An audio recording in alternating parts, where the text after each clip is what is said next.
Something is killing the children, are the words uttered by a young, scared boy to a world that doesn't believe him. This is James, a high schooler who witnessed his friends mutilated by, well, something. Something that defies explanation. Something that everyone in his life assumes he made up. But we, the readers, know better. Something is Killing the Children is a 2019 ongoing horror comic written by James Tynion IV with art by Werther Dell'Edera, and is one of my personal favorite comics of this decade. I've wanted to talk about this series since starting this channel, and I figure now that I haven't uploaded anything since yapping about Spider-Man, we might as well take a break from all the superhero stuff for a bit. Listen, I love DC and Marvel, but indie comics need love too. Plus, I've had enough of my superhero fix, spending way too much time playing Marvel Rivals instead of actually reading comics or making videos for this channel. Sorry about that. This book is published by Boom Studios, and since starting 6 years ago has become an indie comics phenomenon, getting near universal critical acclaim, multiple spin-offs, the announcement of a Netflix adaptation, which I'm sure will be great, and these beautiful hardcover collected editions. I got a comment a while back about how buying physical comics is dumb, and like, yeah, I know, man. I'm running out of shelf space and money to spend on this shit, but damn, do these books feel amazing to hold. So to all the physical media phobes out there,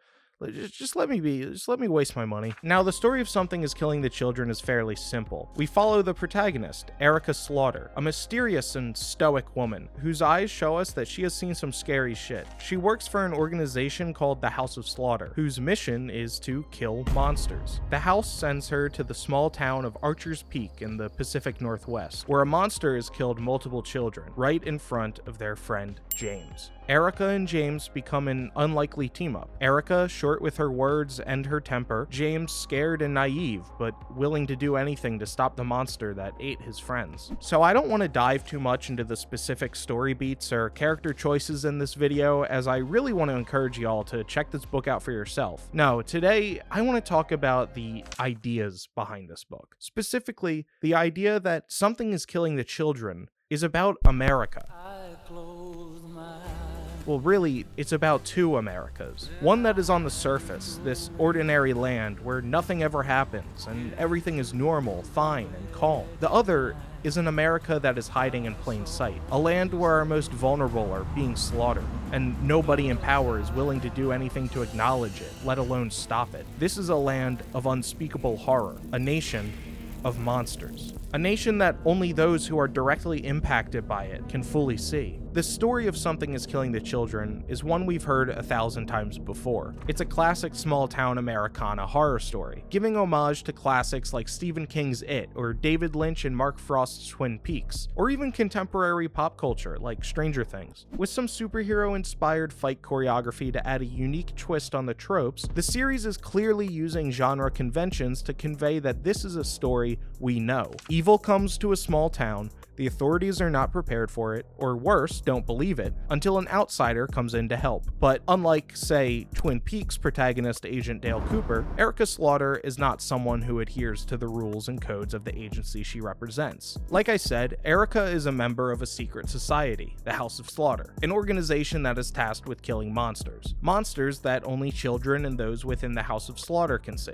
But this organization is just as interested in covering up their own tracks and maintaining the societal norms as they are in killing monsters. As we read on, we come to find that they have very different goals than Erica, and very, very different ideas of justice. This conflict begins to become more and more apparent as the story progresses, with the House of Slaughter being willing to kill citizens, even children, who have witnessed these monsters, all in the name of keeping some semblance of order in society. But Erica has no interest in keeping order. This is where Something is Killing the Children differentiates from stories like the original seasons of Twin Peaks or the works of Stephen King from which it takes inspiration. In the world of this book, the organizations and institutions designed to uphold order do not have the everyday person's best interest in mind. In Twin Peaks, at least in season 1 and 2, because the return is, well...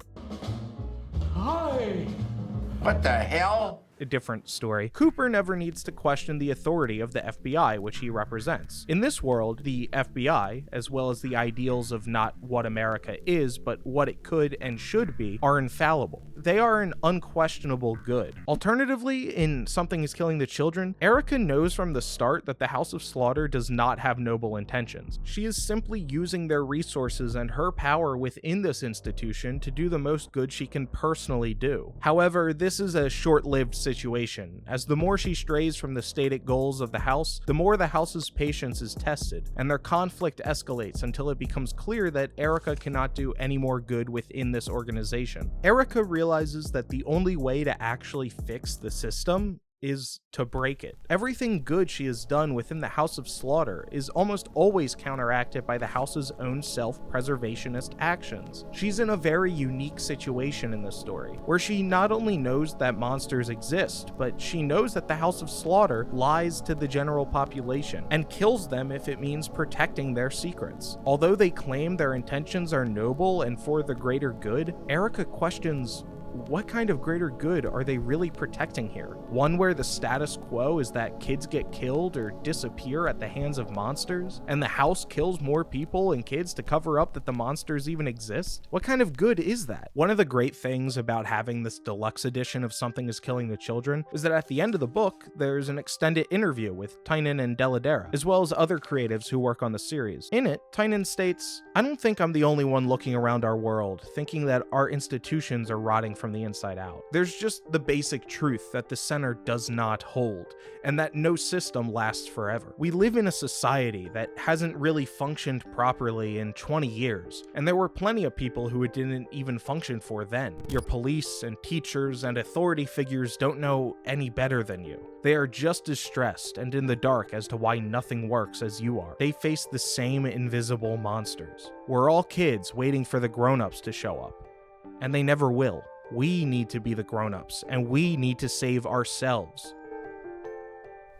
I think this comic is so important right now for pretty obvious reasons. A lot of people, not just in America, but people all over the world right now are waiting for something to change, some type of final barrier to break, so the good guys finally come and save the day and put everything back to normal, back to how it's supposed to be. And yet, time and time again, barrier after barrier is destroyed, and the good guys, the institutions and norms and laws that we thought were there to protect us, do nothing at best and enable the destruction at worst. At a certain point, we have to ask ourselves, can we see? And not just see the horrors that are going on right in front of us, although many still cannot see even that, but can we see that the checks, the balances, they're not working? Like Tynan said, the system has been rigged for a long time, but we know it isn't getting any better. I'm not trying to spread doom and gloom here or crush any hope for a better tomorrow. I believe that the future can still be bright and better than today, but if we want that, we have to first open our eyes to the reality of today. As an American, I fear that American citizens have been sleepwalking, assuming that everything will always be okay and that everything is normal, and that the country and the world will somehow just keep self-correcting without everyday citizens ever having to give a shit. Maybe the past few months have woken up some of these people. Maybe not. Maybe they're still just in their bubble. But if you're watching this, and you see that there are monsters, and you see that the organizations built to protect us are not doing that, my next question is, what are you waiting for? What are we waiting for? At first, the recognition of the failing of our systems may be partnered with an overwhelming sense of loneliness and isolation. The good guys don't have our backs. Maybe they weren't good at all. There's nobody coming to save us. But that isolation is not reality. You are not alone. Just as Erica discovers that outside of the status quo organization of the House of Slaughter, she too is not alone. There are others who can see, who know that there are monsters, and she finds out that they're willing to fight back too. So stop waiting on somebody else to step up. Organize, build community, join a mutual aid group. It's hard to do this, I get it. I mean, y'all are watching a comic book YouTube channel right now. Clearly, socializing and going outside is not our strong suit. But I ask you to just try. Stop waiting. Stop assuming everything will be fine. It won't be. Something is killing the children, and no one is doing anything to stop it. The only question is, what will you do?